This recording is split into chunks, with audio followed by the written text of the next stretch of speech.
Hello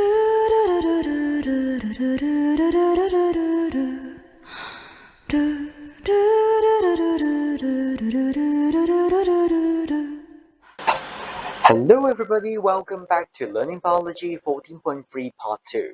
So in this video, we're going to talk about only two things, alright? So earlier, we talked about the condition for the seed to germinate. And this time, we're only going to talk about the procedures. The first key point is about how a seed will germinate.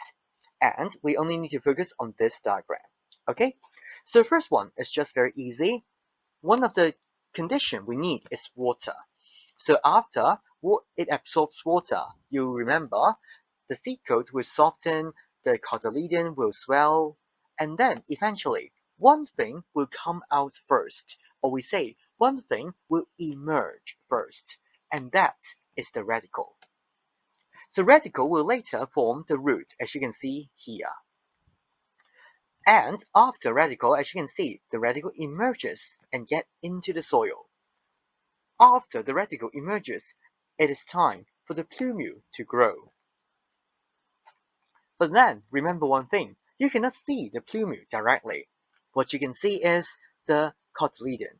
So the hypocotyl, just like this area, okay, this hook, this is the hypocotyl. This hypocotyl will lift the cotyledon up first. And then, where is the plumule? The plumule, as you can see here, is protected by the cotyledon. So it is inside, in the middle of the cotyledon. And then the cotyledon will protect the plumule until it gets out of the soil.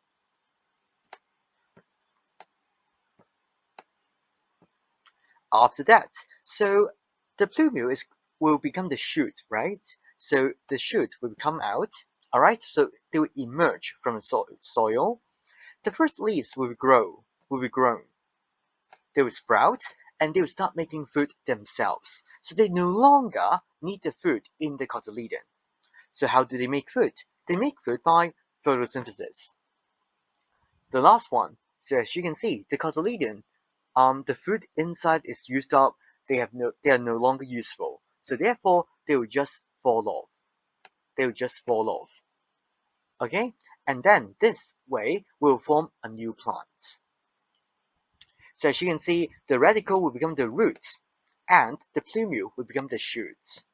The cotyledon will be gone, fallen off. That's the first key point of this video. And then the next key point will be this one. The two purple pages. So this is a very often tested area. Okay, so please be careful, all right? So first of all, always remember, the one going to the right is the x-axis, all right? And x-axis means they will be the independent variable. If you still don't know or cannot answer me give me the answer very quickly, please put it down. This one is the independent variable, and the y will be the dependent variable. So dependent variable is what we are measuring. Independent variable is what is different before the experiment. Okay, so make sure you pay attention to whether this is a dry mass or fresh mass. So as you can see, it is now changing. The dry mass is changing, but we're talking about the different parts of a seed. All right, different parts of a seed, and it is the early stage. Okay, so as you can see, we're only talking about the first 12 days the seed germinates. Okay, so it's not a long time. So now it's asking you which of the curve represent which area, which structure. Okay, so what choice do you have? You have cotyledon, you have radicle, you have plumule, and you have whole seedling. So one of them is very easy to see, and that one will be definitely the whole seedling. So that, the answer will be W, right? Why? Because it's very heavy, right? It should be the heaviest. It includes both plumule, radicle, and cotyledons.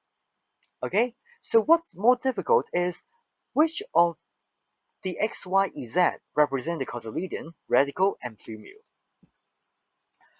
Another one you should find easier is Z. So it is dropping.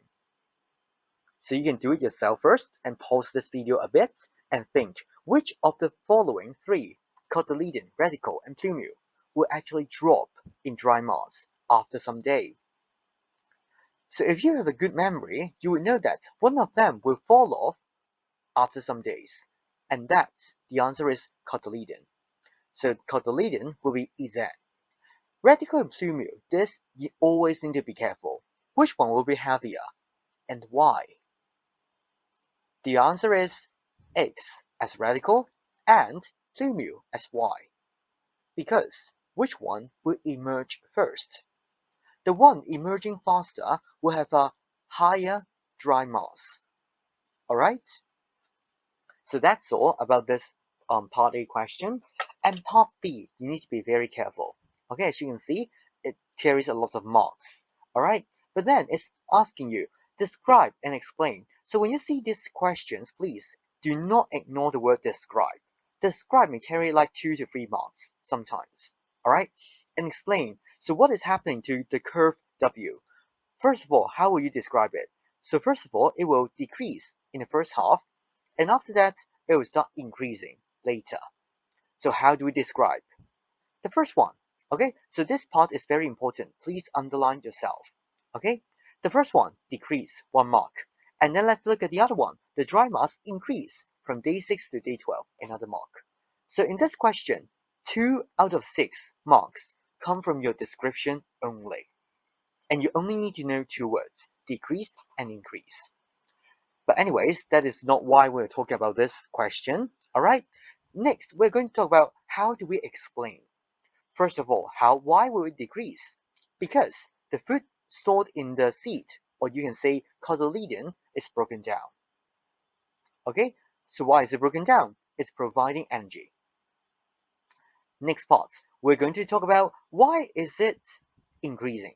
Why is the dry mass increasing? So as you may guess, after some days, the first leaves will be grown. What will happen after some leaves are grown? They can make food. Very good. They can make food themselves. And through what? What process is that? Photosynthesis. They can make food through photosynthesis. Okay, so let's look at the answer. Okay, so first of all, the first leaves, or you can say the green leaves, are developed so they can carry out photosynthesis. They can make food by themselves, but then you cannot just tell me they can make food by themselves. This sentence is not good enough. What you need to tell me is that you need to tell me the rate of food production is higher than the rate of food consumption. So can you point out which point means that the rate of food consumption is the same as the rate of food production? Which point is it? The answer should be right here. Okay? Because it is not changing. It is not increasing. It is not decreasing. Alright? And then the last one. So always use this format. You need to tell me the rate is higher than the other rate. And therefore, last but not least, there is a net gain or net lose sometimes. Alright? So here, we are explaining why is it increasing. Right? So therefore, there is a net gain in the amount of organic matter. Okay? So last one, it's asking you, if fresh mass instead of dry mass is measured, how would EZ be different? Okay? So now, as you can see, the food is keep on being used up, okay? And then, until the end, it falls off. So it's no longer useful, alright? So it's keep on falling. But what if we are talking about the fresh mass? Okay? You need to explain your answer. So, first of all, you need to remember, fresh mass means it contains water. So why is water important? Water will soften seed coats, but that's not related to this question. Also, water can make the cotyledon swell. They will get into the cotyledon. So if water get into the cotyledon, the fresh mass will increase or decrease? Increase. Alright, so let's look at the answer. So first of all, as you can see, the fresh mass would increase.